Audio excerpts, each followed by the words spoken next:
ቀጥሎ የምነግራችሁ እነዚህ 5 ነገሮች መንፈሳዊ ህይወታችሁ እንዲበስል በጣም ጠንካራ ሰዎች እንድትሆኑ በተለይ በዚህ ዘመን ሰዎች ሁሉ ልፍስፍስ ባሉበት መንፈሳዊ ህይወታችሁ ሳይናወጥ እንደጠነከረ እንደበረታችሁ እንድትቀጥሉ የሚያደርጓችሁ ልማዶች ናቸው። እርግጠኛ ነኝ እነዚህን 5 ልማዶች ዕለት በዕለት በህይወታችሁ ላይ የምትለማመዱ ከሆነ ብርቱ ክርስቲያን፣ ማንም በቀላሉ በፈተና የማትወድቁ የማትናወጡ የጸናችሁ ከእግዚአብሔር ጋር እንዴት መሄድ እንዳለባችሁ የምታውቁ እንድትሆኑ የሚጠቅሟችሁ ልማዶች ናቸው። እርግጠኛ ነኝ ይሄ ቪዲዮ ይጠቅማችኋል። አንዴ ብቻ አይደለም 2 3 ብታዳምጡት በየቀኑ ራሳችሁን የምታድሱበትን መንፈሳዊ እውነት ታገኛላችሁ። እንዲህ አይነት ቻናል ደግሞ ሁል ጊዜ መልካም ነገሮች ሲለቀቁ ለመንፈሳዊ ህይወታችሁ ምግብ የሚሆኑ የሚጠቅሙ የሚያሳድጉ ለዘላለማችሁ የሚጠቅማችሁን ነገር እንድታገኙባቸው ሰብስክራይብ ማድረግ እንዳትረሱ። ይህንን ቪዲዮ ላይክ አድርጉት፣ ለሌላ ጊዜ እንዳይጠፋችሁ ለሰዎች ሼር አድርጉት። ቀጥታ አሁን ወደ እነዚህ 5 መንፈሳዊ ህይወታችሁን ወደሚያጠነክሩ ልማዶች ነው።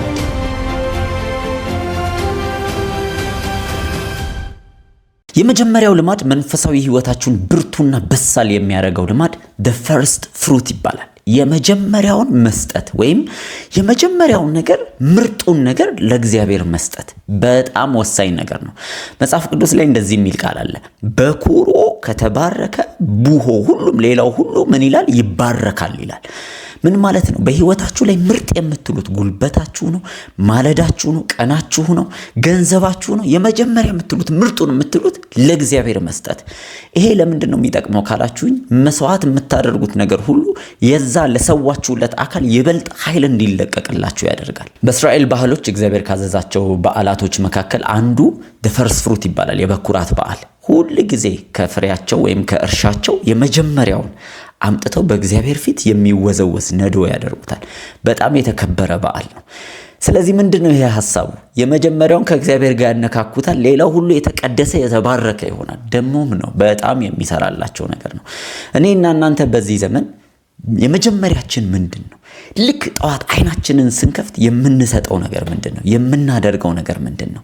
ከእግዚአብሔር ጋር 15 ደቂቃ እንኳን ቢሆን ጊዜ እናሳልፋለን። በምስጋና በደስታ መስዋዕት በመክፈል በመጸለይ ቃሉን በማንበብ የህይወታችሁ መጀመሪያ የምትሉትን ደግሞ የገቢያችሁ የገንዘባችሁ መጀመሪያ የምትሉትን ለእግዚአብሔር ስራ በመዋል ውስጥ በጣም ብርቱ ሰዎች መሆን ትጀምራላችሁ። ታውቃላችሁ ይህንን መርህ ጌታችን መድኃኒታችን ኢየሱስ ክርስቶስ በጣም ሲጠቀመው በተደጋጋሚ እናያለን። ለምሳሌ በማርቆስ ወንጌል ምዕራፍ 1 ቁጥር 35 መሰረት ገናም ሌሊት ሳለ ሳይነጋ በሌሊት ወደ ምድረ በዳ ሄዶ በዚያ ጸለየ ይለናል። ብዙ ጊዜ ካያችሁ ጌታ ኢየሱስ ክርስቶስ ሰዎች ከመፈወሱም በፊት ከሆነ ከማስተማሩ በፊት ደቀ መዛሙርቶቹን ከመምረጡ በፊት ሁሌ መጀመሪያ ላይ የሚያደርጋት ስነ ስርዓት ብትኖር ከእግዚአብሔር ጋር ብቻውን ያሳልፋል። አገልግሎት እንኳን የሚባለውን ከመጀመሩ በፊት ትዝ ይላችኋል። ለ40 ቀንና ሌሊት መንፈስ ቅዱስ ወደ ምድረ በዳ ነው የመራው። ከእግዚአብሔር ጋር በብቸኝነት ጊዜ የሚያሳልፍበት ስፍራ ነበረ። ታዲያ ከጌታ የምንማረው ትልቅ ነገር ይሄ ነው። ሊገጥሙን ካሉ ፈተናዎች ከመጋፈጣችን በፊት አስቀድመን ወደ ፈተና እንዳትገቡ ትጉና ጸልዩ።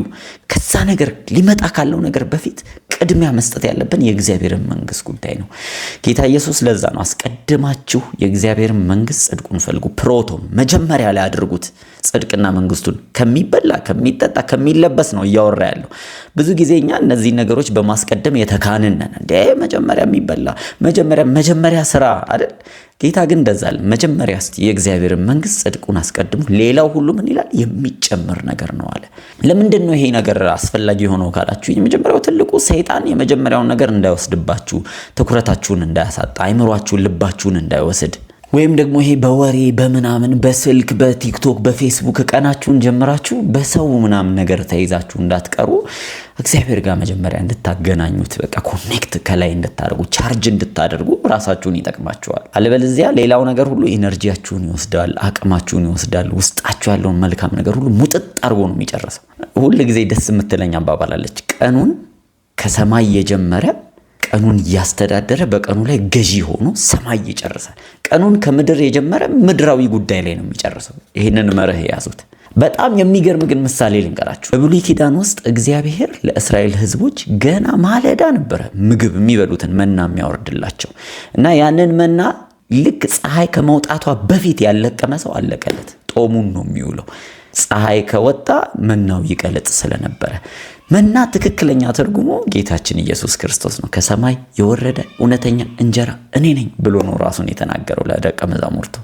ስለዚህ መጀመሪያ ቀኑን ከመጀመራችሁ በፊት ራሳችሁን ቻርጅ አድርጉ፣ መናውን ተመገቡ፣ በቃሉ በመናምን ራሳችሁን አሳድጋችሁ ብትጀምሩ መንፈሳዊ ህይወታችሁ ፉል ሆኖ ትጀምራላችሁ። ሁለተኛው መንፈሳዊ ህይወታችሁን ቡስት የሚያደርግ ወይም መንፈሳዊ ህይወታችሁ በጣም እንዲጠነክር እንዲያድግ ብርቱ ክርስቲያኖች እንድትሆኑ የሚያደርጋችሁ ስልት the power of meditation ይባላል።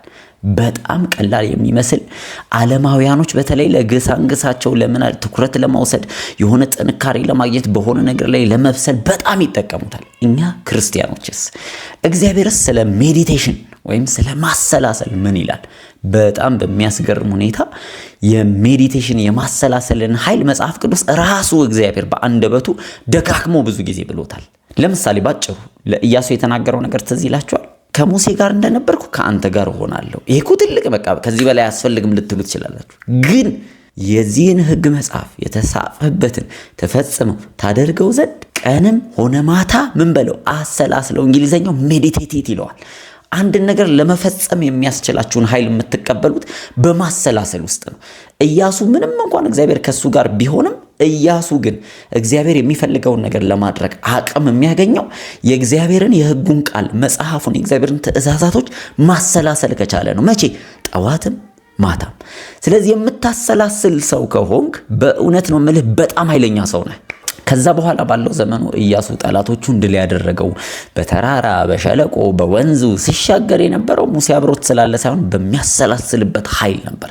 ሁሌ ሌላ ነገር ሊያስብ ሲል የእግዚአብሔር ሕግ ትእዛዛቱ አብሮት መሆኑ አብሮት በቃ ሜዲቴት ያደርገዋል። ምንድነው ሜዲቴት የምታደርጉት ነው የኔ ጥያቄ። አሁን የጠዋት የሰማችሁትን ነው? በዜና የሰማችሁትን ነው? ጓዳችሁ ውስጥ ያለውን ነገር ነው? ከቤተሰብ ጋር የተጨቃጨቃችሁትን ነው? ምንድነው ሜዲቴት የምታደርጉት? ያ የህይወታችሁን ትርጉም ይገልጸዋል። ግን ብዙ ሰዎች ማሰላሰል የሚለውን ሐሳብ ራሱ በቅጡ አልተረዱትም። ማሰላሰል ምን ማለት ነው? እንዴት ነው አንድ ሰው ማሰላሰል የሚችለው? ሜዲቴት ምን ማለት ነው?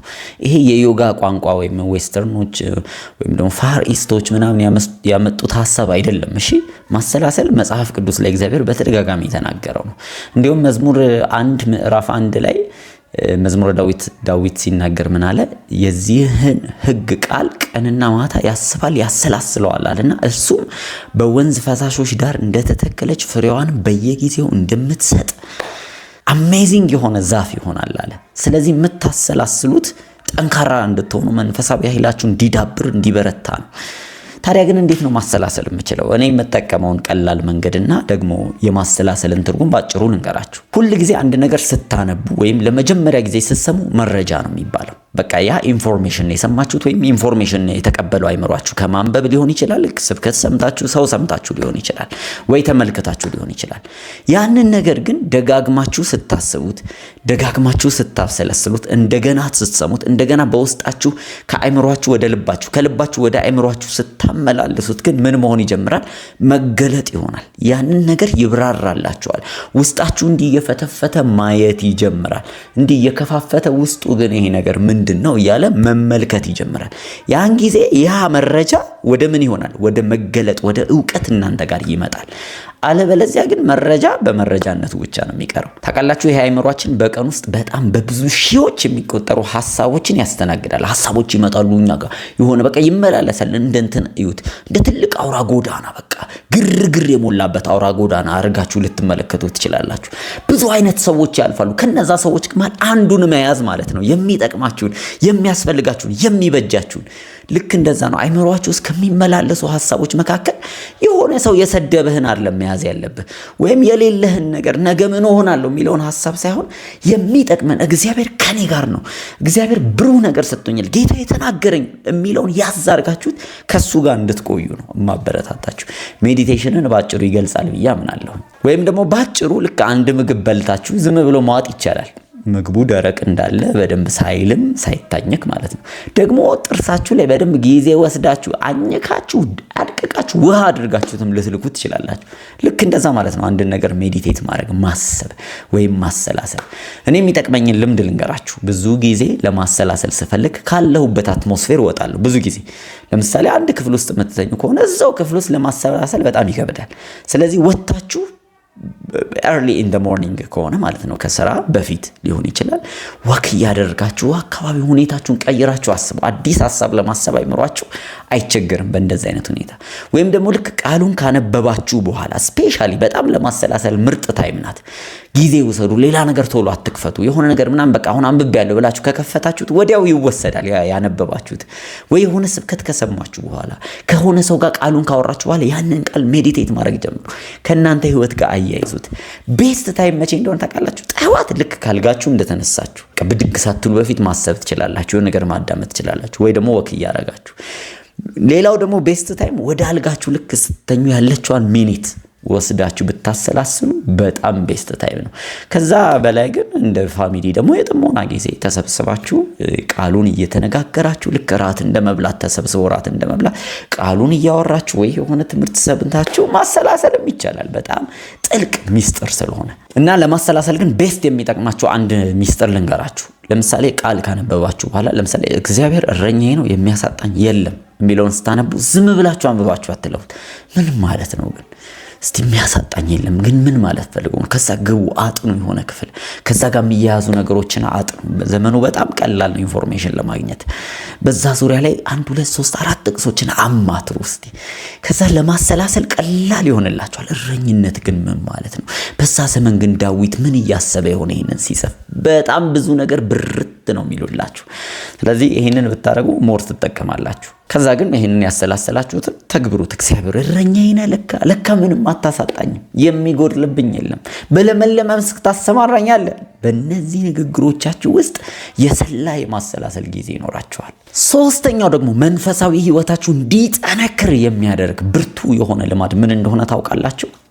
ኦብቪየስሊ ነው ሁሉ ጊዜ የማያቋርጥ ፕሬየር ወይም ጸሎት ግንኙነት ላይፍ ስታይል ፕሬየር ብየዋለሁ በህይወታችሁ ላይ ቀኑን ሙሉ የመጸለይ ልምድ ይኖራችሁ እንዴት ማለት ነው ግን ቀኑን ሙሉ ይጸልያሉ በጣም ብዙ ሰዎች ፕሬየርን ሚስ ኮንሰፕት የሚያደርጉት ስርዓት ነው የሚያደርጉት የሆነ ቤተክርስቲያን ይኬዳል የሆነ ነገር ልብስ ይለበሳል አለባበስ የተለየ ነው ከዛ ስነ ስርዓት እንደዛ አይደለም ጸሎት ማለት ኮሚዩኒኬሽን ነው ሁሉ ጊዜ ኮሚኒኬሽን መስመራችሁ አክቲቭ ከሆነ አስቡት ስልኮቻችን ላይ እንኳን እኮ ያሉ ኢንተርኔቶች አይቋረጡም አንዳንዴ ኦን ካረጋችሁት ዳታውን ወይም ዋይፋይ ላይ ኮኔክትድ ከሆነ ኦን ነው ኤኒ ታይም መረጃ ሲላክ ጤን ብሎ ይገባላችኋል ኖቲፋይ ተደረጋላችሁ ከፌስቡክም ከሜሴጁም ከስልኩም ሚስኮሉም ለምን አክቲቭ ነው ኦንላይን ነው ልክ እንደዛ የጸሎት ኦንላይን መስመር ነው ይባላል ሁሉ ጊዜ በመንፈስ መሆን በቃ ውስጣችሁ በነቃት መሆን የሆነ ነገር ያብሰለሰላችሁ እየጸለያችሁ ከጌታ ጋር ያወራችሁ በነገር ሁሉ በመታዩት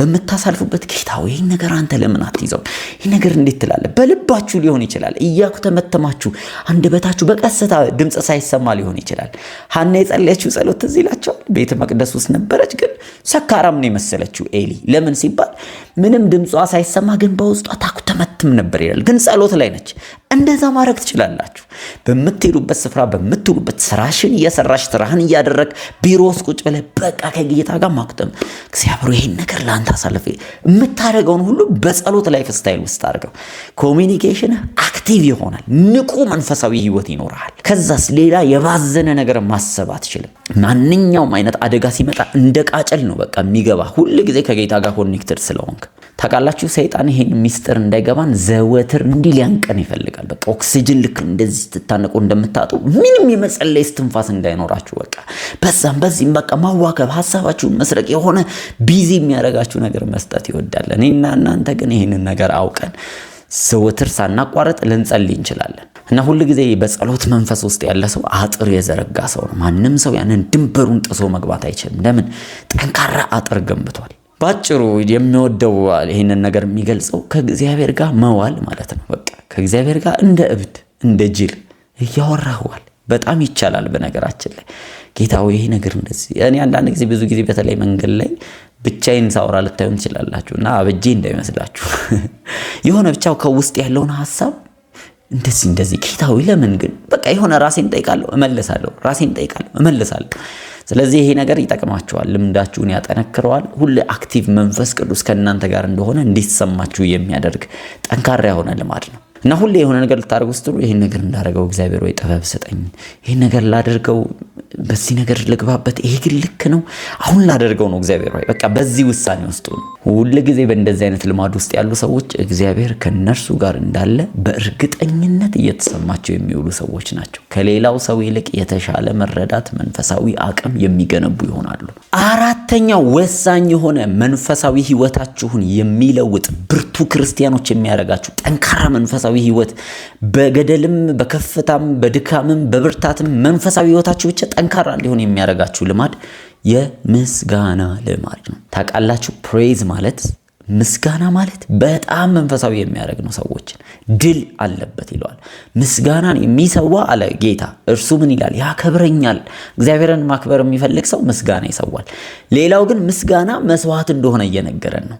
ሁል ጊዜ በደስታም በሐዘንም በሚመስል ጊዜ፣ መልካምም ክፉም በሚመስልበት ጊዜ ውስጥ ማመስገን ችላችኋል ማለት በፍጹም እናንተን ሰይጣን ማድከም አይችልም፣ ተስፋ ማስቆረጥ አይችልም፣ ማሸነፍ አይችልም።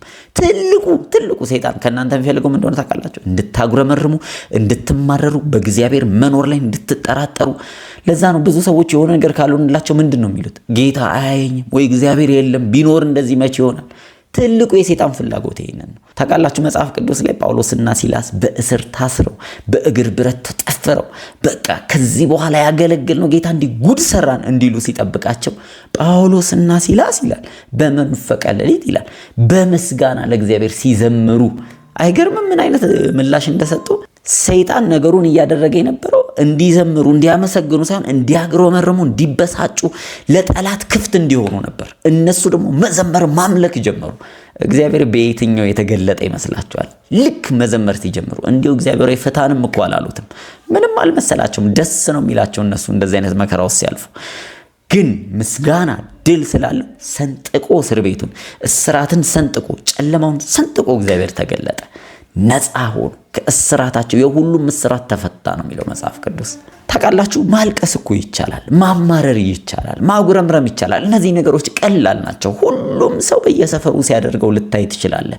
ስለ ኑሮ፣ ስለ መንግስት፣ ስለ ሁኔታው፣ ስለ አየሩ፣ በቃ ስለ ሁሉ፣ ስለ ኢኮኖሚው ሰው ሊያማርር ይችላል። አንተም መመሳሰል ትችላለህ። ውጤቱም ተመሳሳይ ነው የሚሆነው።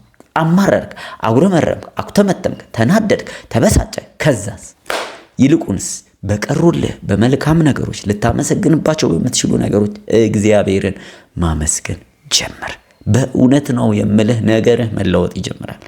የማያመሰግን ሰው ግን ካለበት ደረጃ እንዳያድግ ይደረጋል። እዛው ባለበት ነው የሚቀረው።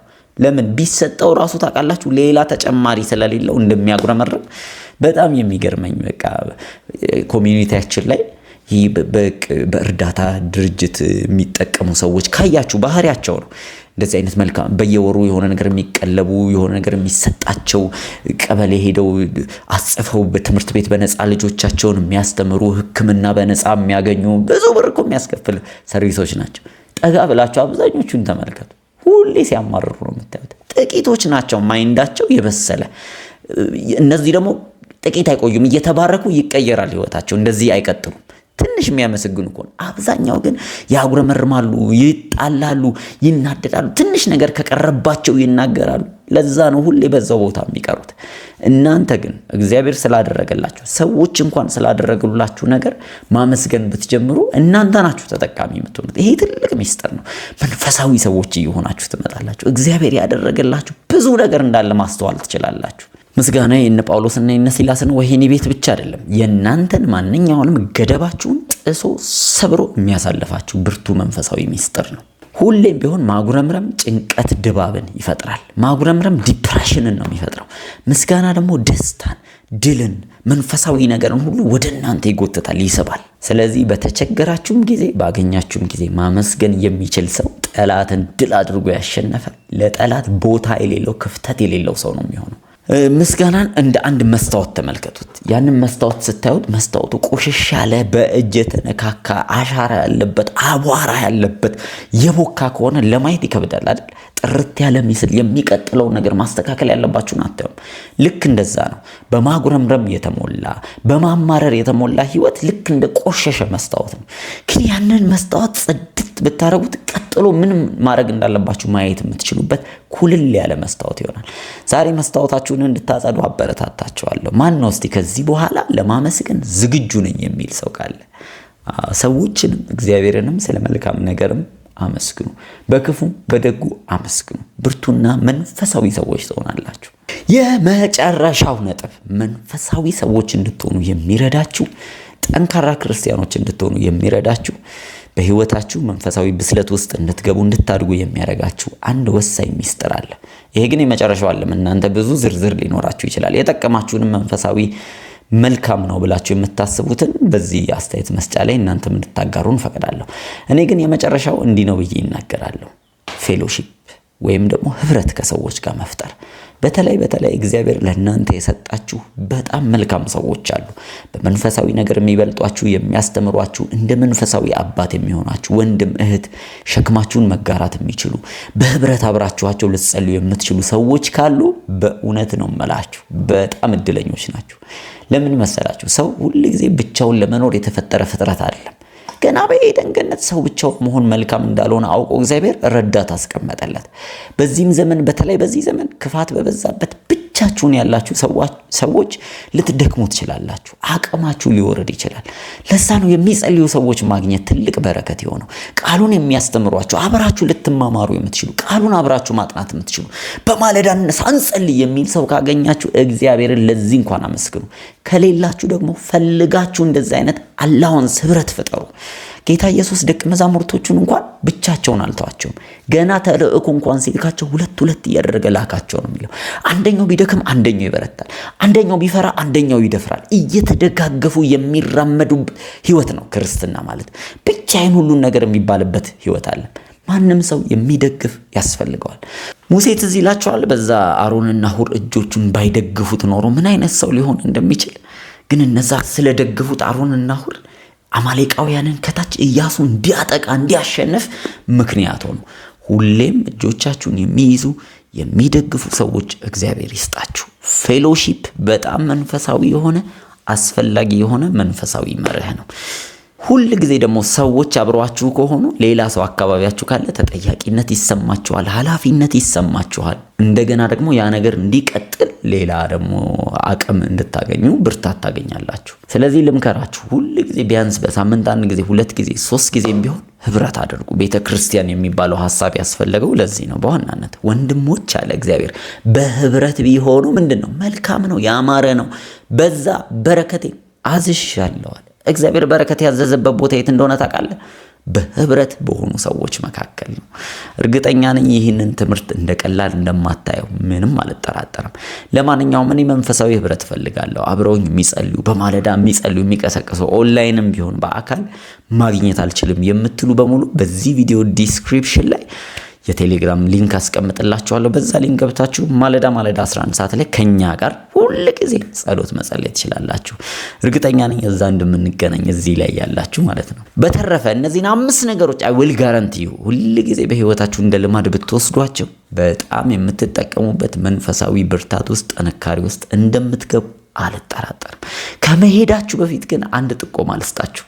እጄ ላይ የምትመለከቱት ጊዜ የሚባል የመጀመሪያው መጽሐፌ ነው። በጣም ስለ ጊዜ መንፈሳዊ ሚስጥር ያስቀመጥኩበት፣ ብዙዎች ደግሞ የመሰከሩበት ምርጥ መጽሐፍ ነው። በቃ እርግጠኛ ነኝ ይሄ መጽሐፍ ብታገኙ ለጊዜ ያላችሁ ዋጋ ይቀየራል። መንፈሳዊ ህይወታችሁን የምታግዙበት ብርቱ ማጥኛ እንደ ቱል ታገኛላችሁ። እንደ እግዚአብሔር ቃል የተጻፈ ቆንጆ መጽሐፍ ነው። ብዙዎች ብዙ ነገር መስክረውልኛል። ይሄ መጽሐፍ ያነበቡ ሰዎች ለማንበብ በጣም ቀላል ነው። አይንን የማያሳምም ፔጅ ነው የተጻፈው። ደግሞ በጣም ቺፕ ዋጋ ነው። መቼም እኛ አገር ከመጽሐፍ ይልቅ ጫማ ነው የሚወደደው አይደል? እቺ መጽሐፍ 300 ብር ናት። ደግሞ ከዛም አልፎ የትም ቦታ ብትሆኑ ባላችሁበት የዴሊቨሪ ብቻ ከፍላችኋቸው ሰዎች እንዲያመጡላችሁ አደርጋለሁ። ስለዚህ አሁን ነው እዚህ ጋር በምታገኟቸው ስልክ ቁጥሮች ደውላችሁ ጊዜን እፈልጋለሁ፣ ጊዜን መዋጀት አለብኝ ብላችሁ ከጻፋችሁልኝ ወደ እናንተ ሰዎች ይዘውላችሁ እንዲመጡ አደርጋለሁ። በተረፈ በጣም ነው የምወዳችሁ ማከብራችሁ። መልካም ጊዜ ይሆንላችሁ።